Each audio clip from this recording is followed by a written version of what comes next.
Alors voilà, je pense qu'on est en live, super. Alors je vérifie juste avec les petits commentaires et je me connecte sur mon smartphone pour vérifier que ça fonctionne bien. Je pense que c'est bon. Tac, tac, tac.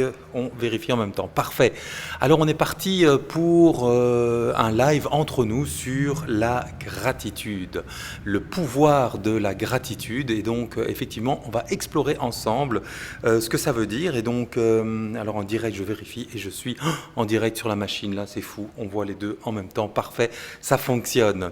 Euh, alors la gratitude, effectivement, c'est une conviction que j'ai, c'est que c'est un moteur extrêmement puissant dans la vie en général. Madeleine qui me dit coucou Xavier, coucou Madeleine. Voilà, je vois les commentaires en même temps, c'est vraiment super, extra. Alors la gratitude, en fait, c'est quelque chose qui est à la fois un moteur super important, mais qui n'est pas si naturel et qui n'est peut-être pas complètement inné chez nous. En fait, d'où vient cette idée? C'est qu'à l'époque de nos ancêtres, hein, quand on était encore des chasseurs-cueilleurs, eh bien, pour survivre, il valait mieux être prudent, il valait mieux même être plutôt critique, sceptique, inquiet, aux aguets, pour éviter tous les pièges que pouvait comporter l'environnement, la nature, les animaux, les plantes avec les empoisonnements possibles, etc. Et donc, être plutôt négatif, pessimiste, craintif et prudent était une des clés de succès de la survie. Donc on peut remercier tous nos ancêtres, effectivement, qui, à l'époque, ont été assez prudents pour nous amener jusqu'ici. Par contre, aujourd'hui, la société a changé hein, autour de nous. Il y a beaucoup de choses maintenant qui bougent. Différemment, on est dans une société où en fait le risque de se faire écraser par un mammouth ou dévorer par un tigre à dents de sabre est beaucoup plus limité aujourd'hui et tout ce qui nous stresse dans notre environnement autour de nous, c'est plutôt des stresseurs qui en fait ne sont pas directement dangereux pour par exemple notre intégrité physique.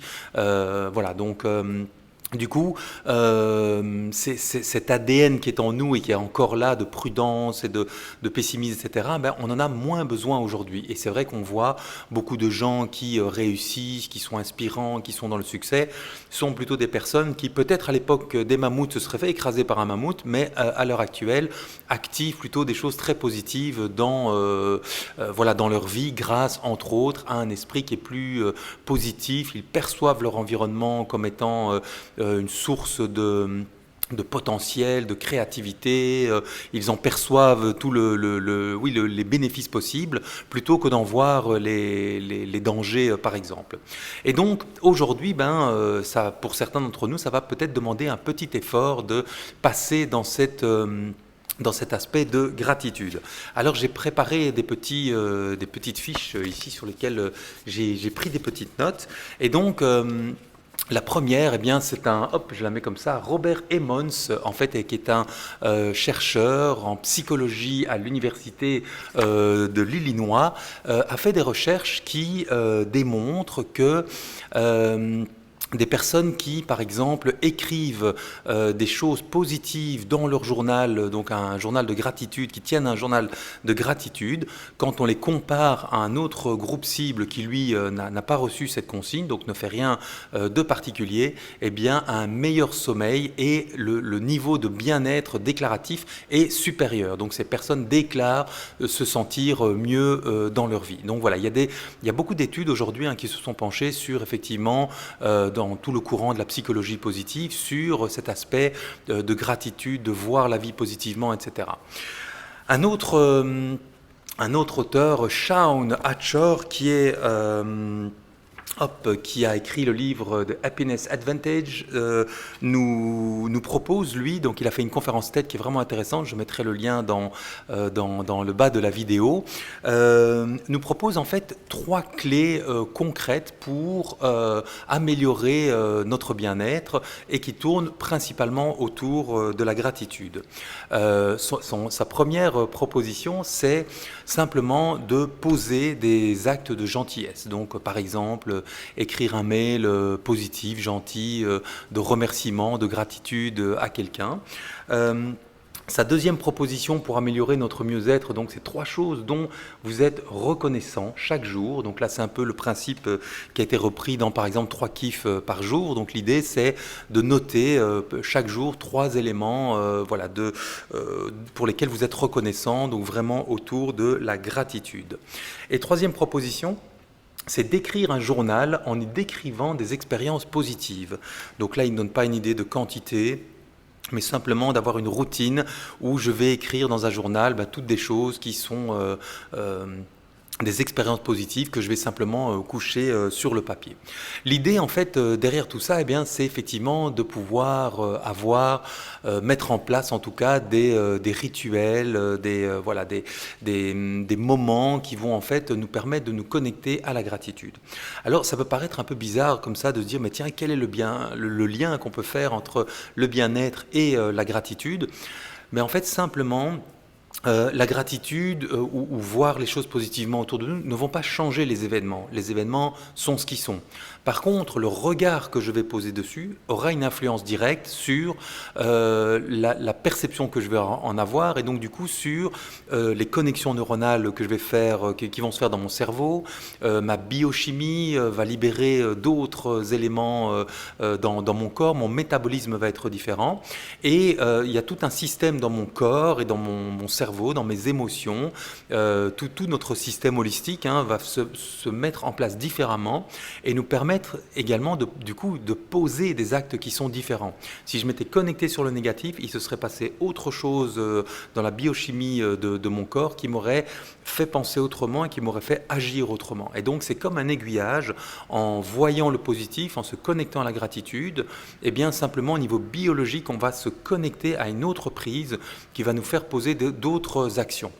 Et on peut imaginer que ces actions-là, vraisemblablement, auront sans doute de meilleurs résultats par rapport à les succès que je vais rencontrer, aux résultats que je vais obtenir dans mes relations, dans ma vie tout court. Et donc, c'est un peu ça que tente de démontrer la science, c'est qu'en fait la gratitude ce n'est pas juste quelque chose, un concept comme ça a quelque chose qui est très très concret dans nos vies et qui a un impact tout à fait réel. Voilà pour cette idée autour de la gratitude. Et donc l'idée, c'est la question que j'ai envie de vous poser, c'est quels sont éventuellement vos rituels à vous par rapport à cette gratitude? Est-ce que vous en avez déjà en place? Est-ce que vous aimeriez en mettre en place dans ceux qui ont été proposés? Est-ce qu'il y en a un qui vous tente? Est-ce que vous en connaissez d'autres éventuellement que vous pourriez partager? Et ce serait sympa du coup en commentaire d'avoir une banque comme ça en live, mais aussi avec les personnes qui verront le différé après, de pouvoir s'inspirer les uns les autres sur des rituels. Martin dit « Je n'aurais pas survécu au mammouth ». Effectivement, Martin, tu es beaucoup trop positif comme garçon. Et je pense qu'à nous deux, dans une plaine avec des mammouths, ça aurait été très très compliqué pour nous. On aurait peut-être mis un camp, on aurait commencé à cuire des marshmallows sur un feu, tu m'aurais fait des démonstrations de gigue, et puis on se serait fait du coup écraser par les mammouths qui passaient par là. Donc effectivement, je pense qu'on est bien mieux d'être né à cette époque-ci que d'être né à l'époque des mammouths. Alors l'idée de ce rituel, que je vous proposais ici, c'est quelque chose qui peut en fait être utilisé personnellement, mais c'est aussi quelque chose qui peut être utilisé en couple, avec nos enfants, dans le travail. On peut imaginer de faire ça avec des collègues, d'avoir quelque part un rituel où en fait on va collectivement, en couple, en famille, avec les enfants, au travail, avec des amis, en fait on va tous ensemble se connecter à cette prise positive pour générer aussi peut-être là, plus au niveau systémique, quelque chose de positif entre nous. Et alors, dernier point par rapport à ce rituel, à ces rituels et voilà, cet aspect de gratitude, c'est le 4H journal dont j'ai le bonheur et le plaisir d'avoir reçu la toute dernière version ici.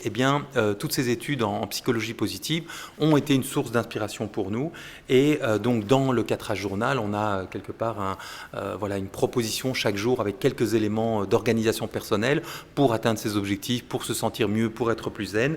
Et il y en a un en bas ici qui est l'espace gratitude, mes plaisirs, mes fiertés, ma satisfaction du jour. Et on propose chaque jour de pouvoir le noter.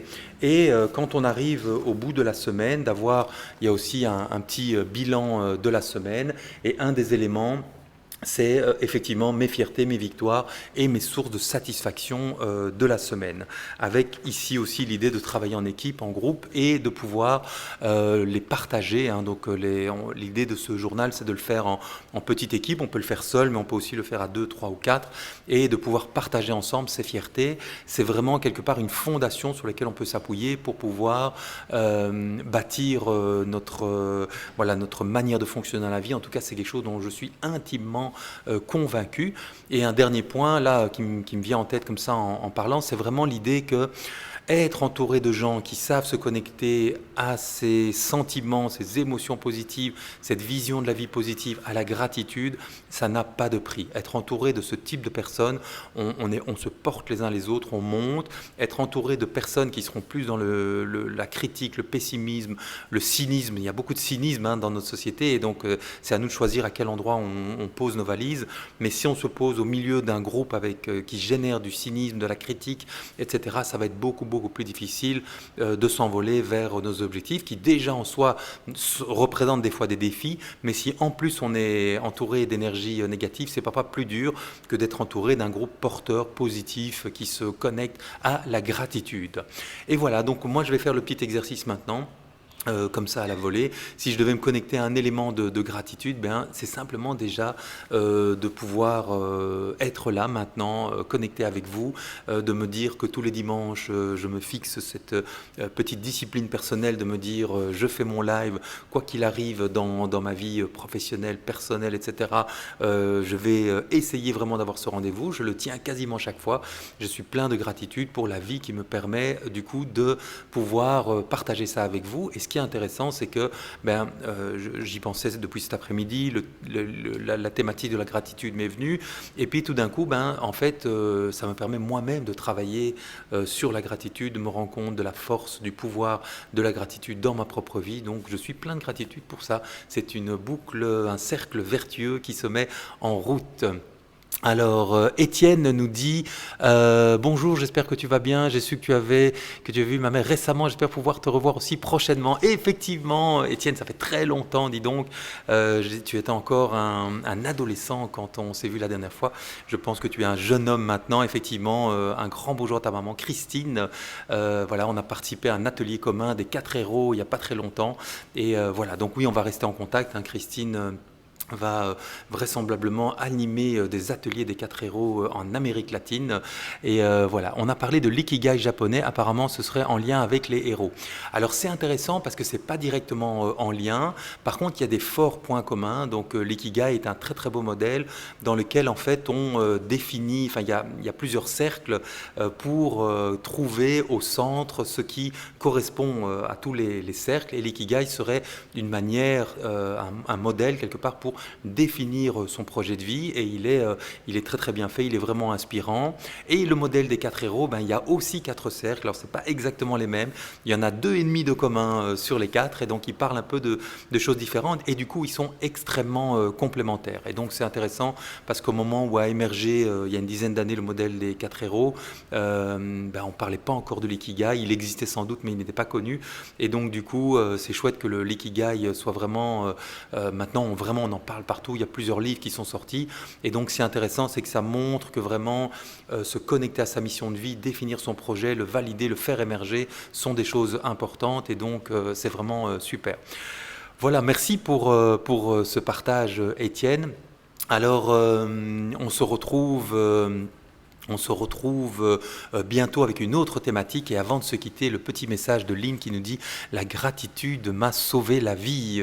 Magnifique, Lynn. Alors je connais un petit bout de ton parcours, mais il y a plein de choses que je ne connais pas, et donc si tu as envie de nous partager après le live en commentaire ici comment la gratitude t'a sauvé la vie, ce sera un super partage.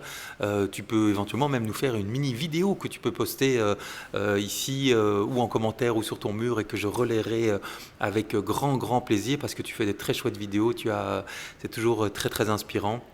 Et donc je vous invite à cliquer sur le profil de Lynn qui est dans les commentaires, et à découvrir ces vidéos. Lynn est une spécialiste du deuil en général, du deuil animalier, et elle est également animatrice des ateliers des 4 héros au Québec. Voilà, je vous dis au revoir, à très très bientôt, passez une très belle semaine. On annonce de la canicule chez nous en tout cas, et donc il paraît qu'il va faire en température ressentie au-delà des 40 degrés. Alors il y a une partie de moi qui me dit oui, il va faire chaud, puis il y a une autre partie qui se dit eh bien je suis presque impatient de vivre cette expérience, parce que dans les expériences un peu extrêmes comme ça, il y a souvent des choses intéressantes qui se passent. Et alors Martin nous dit: je suis en pleine gratitude d'avoir des personnes de grande qualité dans mon entourage. La famille des 4 héros fait partie de ces gens qui me font du bien. Je suis aussi rempli de gratitude d'avoir le privilège de connaître mon légendaire ami Xavier. Merci beaucoup Martin, c'est évidemment très très réciproque. Je pense que c'est moi qui ai eu vraiment énormément de chance de te rencontrer, et voilà, donc aujourd'hui tu portes complètement le projet des 4 héros au Québec. C'est vraiment il se passe plein de choses, hein, donc c'est vraiment formidable. J'ai l'impression même que le Québec est en avance sur l'Europe, sur plein de projets que vous lancez, la manière dont s'organisent les animateurs entre eux, ce que vous programmez, les outils que vous mettez en place. C'est juste fabuleux de voir ça d'ici. Donc vraiment mille merci Martin pour tout ce que tu fais, et surtout pour qui tu es. Et quand on parlait de gratitude, voilà, je penserai à toi maintenant en pensant que nous sommes tous les deux au milieu d'une plaine avec un feu, occupés à manger des marshmallows entourés de mammouths. Et voilà, ça sera l'image que je vais emporter. Euh, ah oui, donc pour nous au Québec, c'est la Saint-Jean-Baptiste. Effectivement, on est en plein solstice, donc la journée la plus longue, eh bien c'est maintenant. Très très belle fête à vous, et je sais que les Québécois, par rapport à toutes les fêtes traditionnelles, etc., il y a une vraie âme derrière tout ça, que parfois chez nous on a peut-être un peu perdu et qu'on retrouve chez vous. Donc je suis de tout cœur avec vous. Voilà, le moment est à la fête, alors gratitude. Très belle fête à tous mes amis québécois, très belle canicule joyeuse à tous mes amis ici en Europe. Et je vous dis à la semaine prochaine au plus tard pour un nouveau live. S'il y a un sujet qui vous tente, n'hésitez pas à m'envoyer un petit mail privé, parce qu'en général c'est le week-end que je laisse monter le sujet et qu'on partage tous ensemble. Je vous dis à très bientôt, bye bye.